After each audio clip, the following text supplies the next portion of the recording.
yo quiero que vuelva el Zulia que construyó el puente Rafael Urdaneta. Yo quiero de vuelta el Zulia que le generó el mayor progreso de toda la historia de Venezuela. El Zulia se le debe mucho. Yo he venido aquí a plantearle a los zulianos que nosotros tenemos un plan que se llama la Nueva Venezuela. La Nueva Venezuela tiene 4 ejes fundamentales: inversión, educación, producción y empleo. Lo que he encontrado en el Zulia es un desastre desde el punto de vista de educación, el tema de los preescolares, el tema de los sitios donde hay mayor pobreza. Ahí es que tiene que meterse la educación. La infraestructura es un desastre porque la escuela que tenemos es una escuela vieja y obsoleta. Nosotros hemos dividido nuestro plan eléctrico en 3 etapas. La primera etapa es una etapa de estabilización. Además, una segunda parte que es el sistema de restauración, que ya es la etapa de restauración, y una tercera etapa que ya es un proceso de rescate, para que nuestra meta es llegar en los 4 primeros años de gestión a generar por lo menos 16.000 megavatios.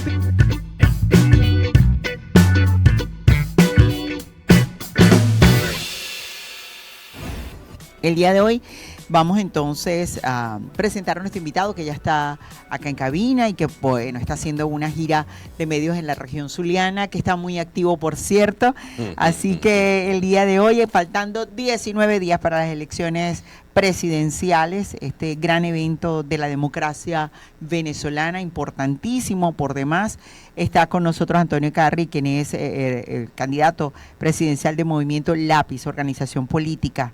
Antonio, abogado, político, profesor universitario, está con nosotros el día de hoy para hablar de todas esas propuestas y bueno, lo interesante sobre todo, ese llamado importante que debemos hacer a los venezolanos para emitir su derecho al voto el próximo 28 de julio. Bienvenido, Antonio, gracias por estar acá. Encantado, Laura, de estar conversando contigo nuevamente. Bueno, feliz de que estés acá por el estado Zulia. Ayer hiciste una rueda de prensa. Sí, he tenido una agenda, pero bueno, que no me han dejado ni respirar bueno, desde muy temprano. Pero eso está bien, porque sí, claro. Está bien, porque no sé cuánto tiempo te vas a quedar en Zulia. Bueno, tengo 2 días ya, bueno, muy intensos acá en el estado, y hoy salgo a Monagas a continuar y luego la semana que viene vuelvo al Zulia, pero a la costa oriental. Ok, sí, porque bueno, primero que una campaña presidencial ya sí. Corta, para lo que estamos acostumbrados, bastante corta, pero también el estado Zulia, menos mal que bueno, lo vas a dividir así en costa occidental, costa oriental, te falta sur del lago, te falta sí, claro. La zona norte. ¿Por qué? Porque el estado Zulia es uno de los estados que aporta el mayor padrón electoral a nivel nacional. Según una encuesta y un analista político que tuve recientemente, contando la cantidad de personas que han emigrado del estado Zulia, que han sido bastante importantes, creo que más de 1.700.000, 1.600.000 votantes están en la región zuliana. Por eso es lo importante del Zulia y también por todas las situaciones que hemos atravesado. ¿Cuál es tu propuesta para el Zulia? Yo quiero que vuelva el Zulia. O sea, yo quiero que vuelva el Zulia que construyó el puente Rafael Urdaneta. Yo quiero de vuelta el Zulia que le generó el mayor progreso de toda la historia de Venezuela. El Zulia se le debe mucho, pero no puede ser que una región tan rica esté tan pobre. ¿Y cómo rompemos eso? A través de la educación. No hay otra manera. Es decir, Venezuela ha sido un país donde la divinidad, pues Dios mismo, ha dado unas riquezas increíbles. Su ubicación geográfica. Y sobre todo el Zulia le debemos tanto, porque además los venezolanos nos llamamos Venezuela por el Zulia. Es decir, tenemos tantas cosas que nos unen al Zulia. Pero resulta ser que Zulia ha resultado el estado de los más maltratados durante todos estos tiempos. Los venezolanos venimos viviendo un trauma muy fuerte, que nos lo advirtió un hombre con el que trabajé por pues, muchos años y que he llevado su fundación muchos años, que fue Arturo Uslar Pietri, que decía que el día en que se apagara la industria petrolera, esto iba a ser un caso para la Cruz Roja Internacional, iba a ser el país de las neveras vacías, de los carros sin gasolina y de las radios mudas. Un visionario. Un visionario. Y eso lo dijo en 1948. Imagínate tú, en el 48 lo dijo. Y advirtió lo que nos iba a pasar si no tomábamos las medidas que debíamos tomar.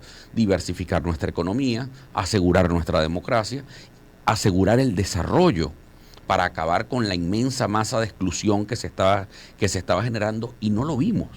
No se quiso ver durante muchos años. ¿Y qué pasó? Bueno, llegó una etapa de crisis que terminó en consecuencia muy grave. Esa exclusión se convirtió en una masa de protesta que votó por Chávez. Eso además trajo un modelo económico totalmente equivocado.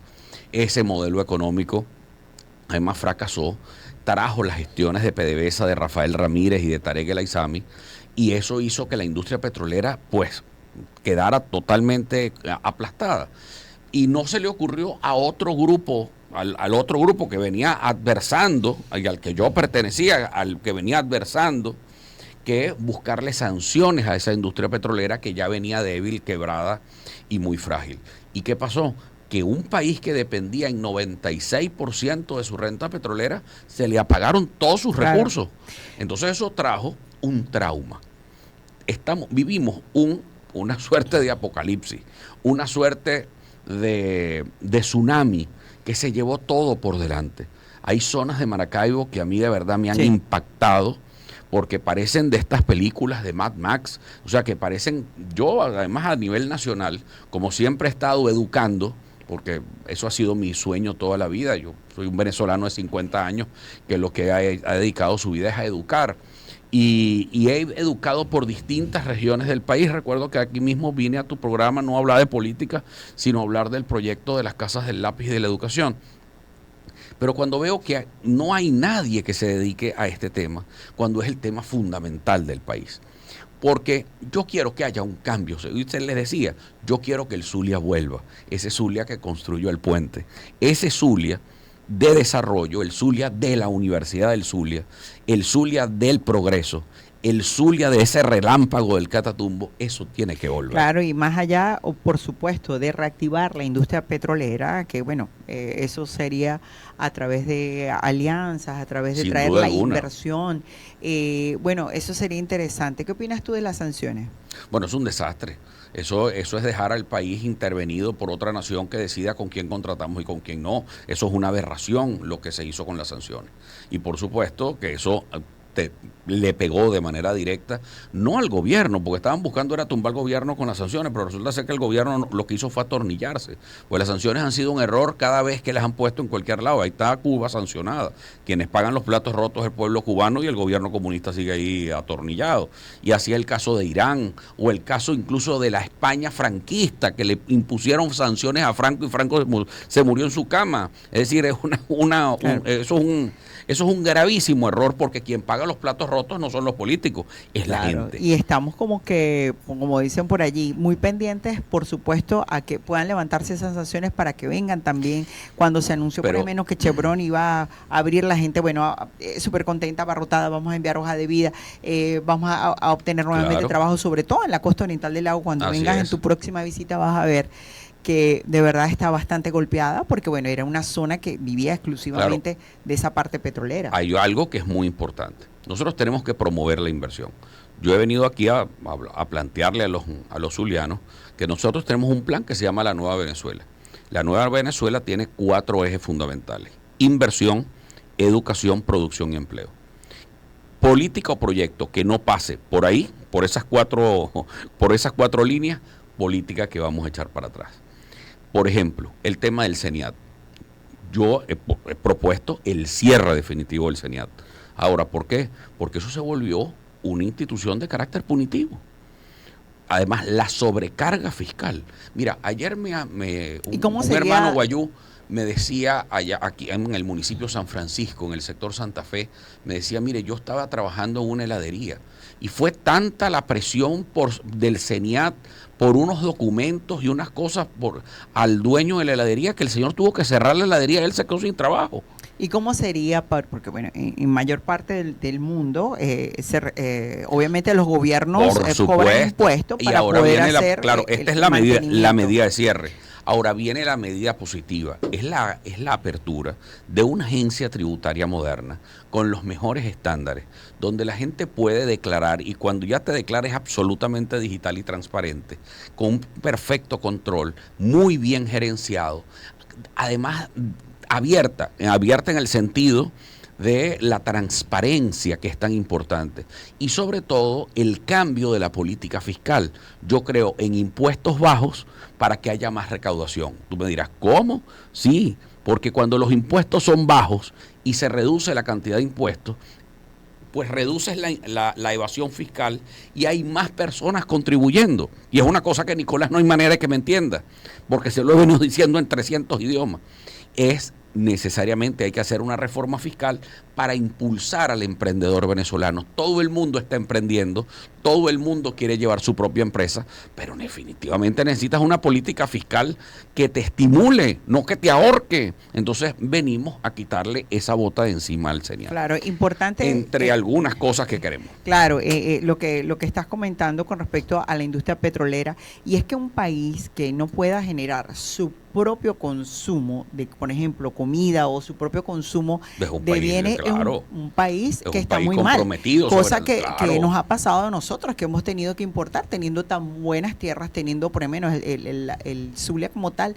Es una broma, lo decimos como broma, pero de verdad que el Zulia tiene de todo para ser una república independiente. Lo decimos como, pero es que es verdad. Pero es que tenemos, no, o sea, pero además déjame tenemos decirte, tan ricos suelos, se da el cacao porcelana, tenemos el relámpago del Catatumbo, tenemos una entrada al mar, reservas de las petróleo, reservas de petróleo. Y además están en la punta de América Entonces, del Sur, tenemos todo frente esto, al Mar Caribe, donde se puede tener además el puerto de aguas profundas. Entonces, ¿qué propones tú, por ejemplo, para reactivar esas tierras? Que pasa por la seguridad, porque sabemos también que hay muchos ganaderos del sur del lago de Maracaibo que han tenido que dejar sus tierras, dejaron, bueno, por el abigeato, por el robo, por el secuestro, por tantas cosas, igual también por la parte petrolera y los costosos de las maquinarias, el gasoil. El tema termoeléctrico, el tema de electricidad. Bueno, que no hay luz. Mira, fíjate, todo eso pasa por la inversión. Tú tienes que dar condiciones para la inversión.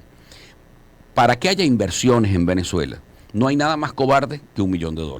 Es decir, si tú tuvieras $1 millón en el Citibank de Nueva York, ¿tú te lo trajeras? Ni por candela. No te lo traen. Ahora, no te lo traen, entonces tenemos que generar las condiciones para que tú te puedas traer tu $1 millón. Ahora, ¿cuáles son esos? Son una serie de medidas. Primero, que en Venezuela haya entendimiento y haya paz. Miren, si aquí lo que hay es una sustitución de un conflicto por otro, aquí no vamos a resolver los problemas.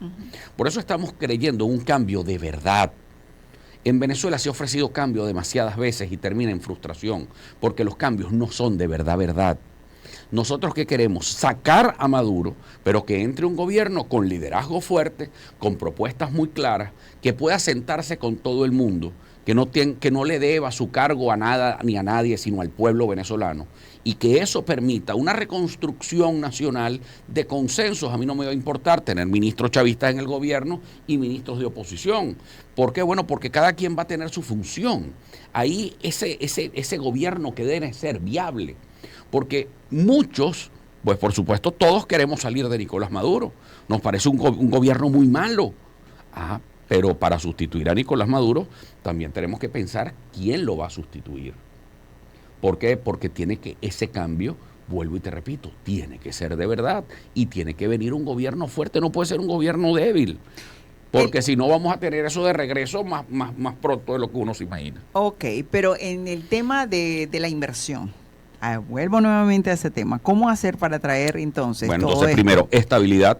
Estabilidad. Que a través de unos pactos de Estado que tenemos que firmar entre todos los poderes públicos para darle estabilidad a esas empresas de Estado de Derecho. Segundo, una baja de impuestos. Nosotros no podemos sobrecargar a las empresas. Mira, un contribuyente especial, Laura, tiene que declarar 197 veces al año. Pero ¿quién va a querer invertir así en Venezuela? Claro. Eso es un horror. Entonces, evidentemente, tú tienes que quitar esa política fiscal para incentivar la inversión. Pero lo otro que es muy importante es la educación, que sabes que siempre ha sido mi cantaleta en el país entero. Es que tenemos que ponerle cuidado a la educación, porque si no, esto no es un campo minero. Tú puedes traer la inversión que sea, estabilizamos el país y traes la inversión que sea, pero si no tenemos el capital humano actualizado frente a esas nuevas tecnologías, de esas nuevas inversiones, pues entonces no vamos a hacer nada. Por eso es importante rescatar nuestra Universidad del Zulia, nuestros centros educativos. Lo que he encontrado en el Zulia es un desastre desde el punto de vista de educación. El tema de los preescolares, el tema de los sitios donde hay mayor pobreza, ahí es que tiene que meterse la educación. La infraestructura es un desastre porque la escuela que tenemos es una escuela vieja y obsoleta.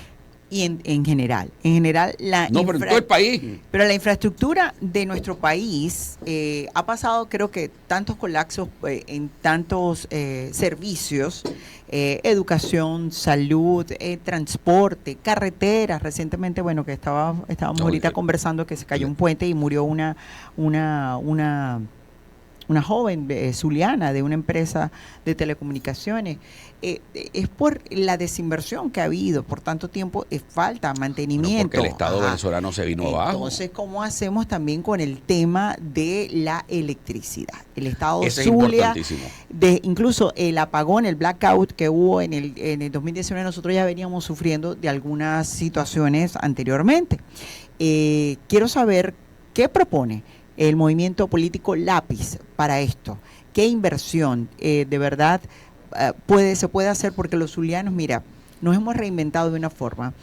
Nos hemos reinventado con, primero, las condiciones climatológicas que tenemos acá, que la gente a veces no, de verdad que es una condición climatológica bastante difícil, y nosotros todos los comerciantes, los medios de comunicación se han tenido que hacer de plantas eléctricas, de adaptarnos a turnos, de hacer magia para poder seguir existiendo.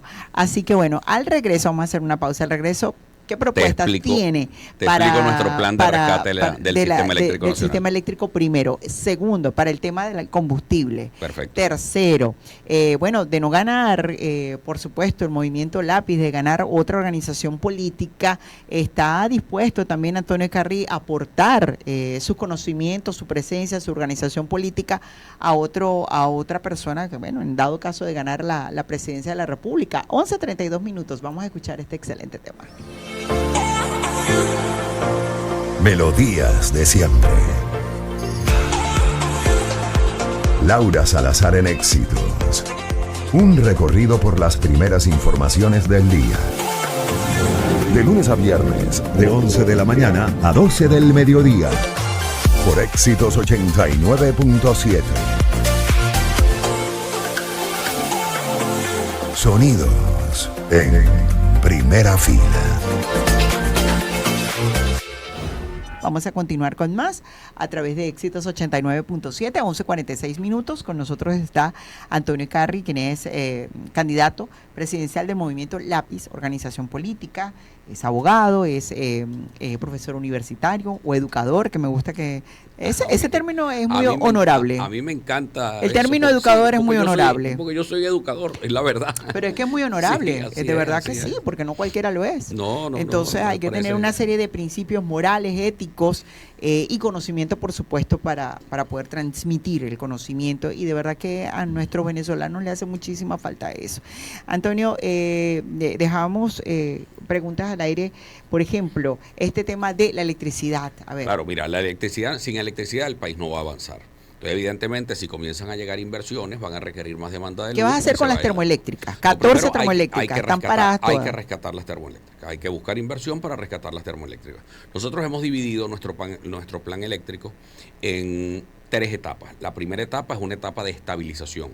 ¿Por qué? Porque lo que estamos generando actualmente son 10.000 megavatios, cuando la capacidad instalada ha debido estar en más de 32.000 megavatios. Y lo que se está generando desde el Guri nada más son 10.000. Por eso los apagones aquí en Maracaibo y la inestabilidad del sistema eléctrico nacional. Y especialmente mientras más lejos estás del Guri, pues más problemas tienes. Nosotros estamos en la colita del sistema interconectado nacional. Exactamente. Ahora, frente a eso, habían 2 grandes proyectos. Primero, que aquí a usted se le va la luz por la corrupción de este gobierno. Es decir, hubo corrupción en todo el proceso de contrataciones entre el 2010 al 2013 de todas las termoeléctricas que iban a ser instaladas, y ese es el caso Derwick, donde terminaron involucrados hasta personas de la oposición. O sea, eso es un descalabro, eso es cochinada por donde tú lo veas, del gobierno y de la oposición. Entonces allí, por supuesto, tenemos que tener una nueva visión para la transformación del sistema eléctrico. La primera, el plan de estabilización. Con una inversión cercana a los 800 millones de dólares, nosotros pudiéramos estabilizar el sistema eléctrico nacional generando aproximadamente unos 3.000 megavatios. Además, una segunda parte, que es el sistema de restauración, que ya es la etapa de restauración. Una etapa de restauración que te permita ir encendiendo poco a poco todas las plantas termoeléctricas del país que están en desuso, recuperándolas Y una tercera etapa que ya es un proceso de rescate para que nuestra meta es llegar en los 4 primeros años de gestión a generar por lo menos 16.000 megavatios. ¿Qué opinas tú de las energías limpias? No, yo soy fanático de eso. Se hizo un intento de un parque eólico en La Guajira. Llegaron los molinos, etcétera. Bueno, ok, no, eso no se sabe. Respiramos profundo. No se sabe qué pasó, no, pero no, Maracaibo sí y Venezuela tiene una, por ejemplo, Maracaibo y Falcón, yo por sueño ejemplo. Mira, de verdad que eso. la energía limpia es lo que está viendo, ¿cómo decir? La punta de lanza a nivel mundial. ¿Y por qué no si Venezuela tiene las condiciones para hacerlo? En una de mis funciones y mi trabajo de la que vivo, pues soy un venezolano también que vive su trabajo, es haciendo análisis para inversiones. Y es increíble cómo a mí yo lloraba cuando hacía análisis de inversiones para una compañía europea que querían invertir en África y querían invertir en América Latina, pero no veían a Venezuela nunca porque Venezuela era un país de riesgo. Pero precisamente estaban y todo el mundo está tras las energías limpias. Es decir, es muy viable crear el parque eólico de la Guajira. Es muy importante, primero además es estratégico, porque es ratificar, y esto es un tema incluso de seguridad del Estado, un tema militar, porque es hacer acto de soberanía sobre el Golfo de Venezuela. Es decir, es un tema para mí estratégico. O sea, para mi gobierno va a ser absolutamente estratégico la construcción del parque eólico de La Guajira. También de rescatar el parque eólico de Paraguaná, en el estado Sucre también, porque eso nos ayuda no solamente a generar energía, sino a estabilizar el sistema eléctrico nacional. ¿Por qué? Porque estás generando, por supuesto en pequeñas magnitudes, pero lo estás generando también. Y con eso contribuimos a las energías limpias. Todos nuestros socios de la OPEP ya están migrando. Los socios de la OPEP migrando a energías limpias. A energías limpias. ¿Tú crees que es viable entonces? Absolutamente entonces, ratificamos viable. que es un acto de soberanía nacional. Es un acto de soberanía nacional, es un acto de seguridad del Estado. ¿Por qué? Porque es hacer acto posesorio sobre nuestro Golfo de Venezuela. Y por eso es importante ese parque eólico también, desde el punto de vista hasta militar. Claro, o sea, no solamente de energías limpias, desde el punto de vista ecológico, desde el punto de vista de usar otro tipo de energía, de ayudar a estabilizar el sistema eléctrico nacional, todas esas ventajas. Pero además de eso, es un tema de seguridad de Estado. Excelente. Ahora, ¿qué piensas tú de la privatización? Ya hablando de Mira, servicios. yo creo que nosotros debemos superar muchos complejos en Venezuela. Yo creo que llegó el momento, el Estado petrolero no puede más. El Estado petrolero se acabó. Esto lo que es un zombie que camina y asusta con instituciones como el CENIAC, Corpoelec, tú ves un muerto ahí como caminando solo. Eso ya no existe. ¿Por qué? Porque el Estado venezolano ya no puede generar petróleo y no puede generar por sí mismo y hay que hacer asociaciones estratégicas para todo. Porque así lo están haciendo incluso los gobiernos de izquierda de América Latina.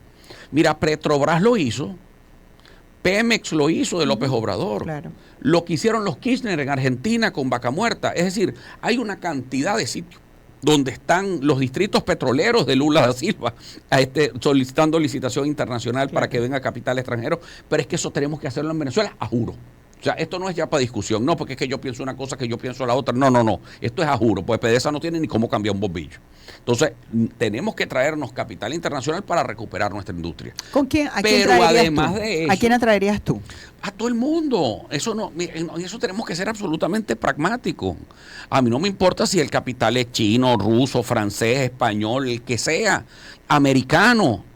¿Pero por qué? Bueno, porque es que además nosotros ya lo hicimos así, Laura. Entre 1918 y 1943, nuestra legislación permitió que muchas empresas llegaran aquí y nos convertimos en el primer país exportador de petróleo del mundo. Si nosotros hubiésemos continuado con esa política que se perdió desde los años 70, pues déjame decirte que hoy... la nacionalización. Que vino la estatización, que a mí me parece que fue un grave error. Pero desde ahí... no tenemos el nivel de producción petrolera que teníamos para 1973, más nunca la volvimos a tener. 3.973.000 barriles diarios de petróleo se producían en Venezuela para el año 73. ¿Estamos ahora en cuánto? 900 y pico. Bueno, el colapso de la industria que se vivió, llegamos a tener 200.000, 300.000, es una barbaridad, porque se partió la industria. Ahora, ¿cómo lo recuperamos? Nuevamente hay que buscar el capital internacional. El presidente Isaías Medina Angarita lo hizo adecuadamente. El presidente Medina no solamente dictó una legislación, estabilizó el país, abrió la democracia, sino que él mismo en persona se fue a la Cámara de Comercio de Nueva York a buscar esos inversionistas. Y como venían huyendo de la Revolución Mexicana, pues aterrizaron en Venezuela y se produjo la mayor inversión de capital extranjero de toda nuestra historia. El grave error, como que decir, nuestra pesadilla en los gobiernos de América Latina de los países ha sido la corrupción. Y el estatismo y el burocratismo. Lamentablemente, el pueblo de América Latina es un pueblo noble. Es un pueblo que cree y que, bueno, va a ejercer su derecho al voto, importante. Pero la corrupción ha hecho de las suyas, no solamente, bueno, en el país, sino en otros países de América Latina. Eso tiene unas causas, Laura. Sí, pero tenemos poquito tiempo. ¿Cuál es tu propuesta para evitar la corrupción? El gobierno abierto, la luz prendida. No hay manera cuando hay oscuridad.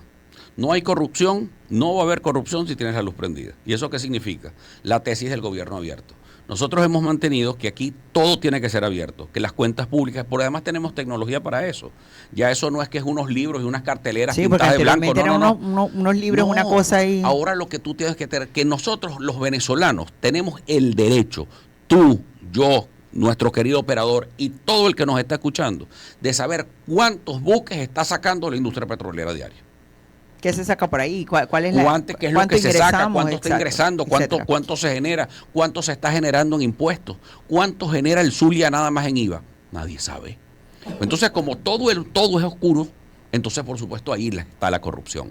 Y, por supuesto, el tema de la reforma y la transformación educativa nacional, que para mí es clave. Hubo una propuesta, y ya con esto finalizo, hubo una propuesta de un candidato que, por cierto, es ahora gobernador del estado Zulia, cuando fue gobernador presidencial, de hacer la llamada tarjeta minegra. Es decir, una asignación en dólares o en bolívares para cada venezolano por cuestión de renta petrolera o por ingreso, porque somos un país rico. ¿Qué opinas tú de esto? Yo le agregaría a eso un título más, que es que solamente, eso es como un fideicomiso, que deberíamos tener todos los venezolanos. Nosotros lo hemos llamado el título Venezuela.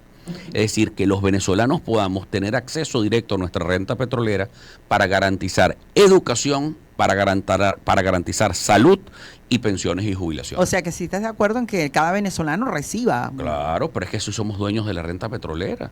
Ahora, ¿cómo lo debemos hacer? A través de un título. Ese título no es que es una tarjeta, sino creo yo que es una cosa mucho más elaborada, que es que la gente pueda tener una aplicación del teléfono, que si tú quieres tener un curso para reinventarte, tú puedas ir a la mejor universidad o a la mejor academia a canjear tu cupo que tienes por el tema educativo, o por un tema de salud. Mira, tengo un problema de salud, no me alcanza el seguro que tengo. Y además hay otra cosa que es muy importante, Laura, y que en otro día, por supuesto, lo desarrollamos con mucho más tiempo, que es la deuda social venezolana.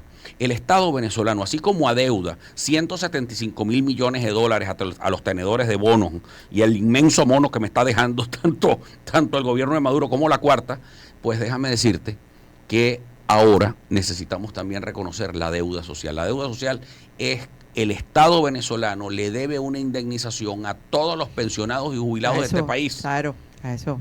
Bueno, pero... ¿Por qué? Porque el Banco Central les destruyó sus ahorros. Así es. ¿Y quién entonces? ¿Quién es el actor? ¿Alguien fue? $7, de verdad que $7, no, es una aberración. $5, no mentira, casi $5 que ganan. Bueno, Antonio Carri, nos quedaron, quiero por favor que cuando vuelvas nuevamente acá. Claro, él tiene me encantó tu programa. Gracias, tiene una reunión con representantes indígenas importantes. Sí, nos faltó el tema frontera, nos faltó el tema de puerto de aguas profundas, importantísimo, de verdad que sí. El lago de Maracaibo, ¿qué vas a hacer con eso? Dios mío.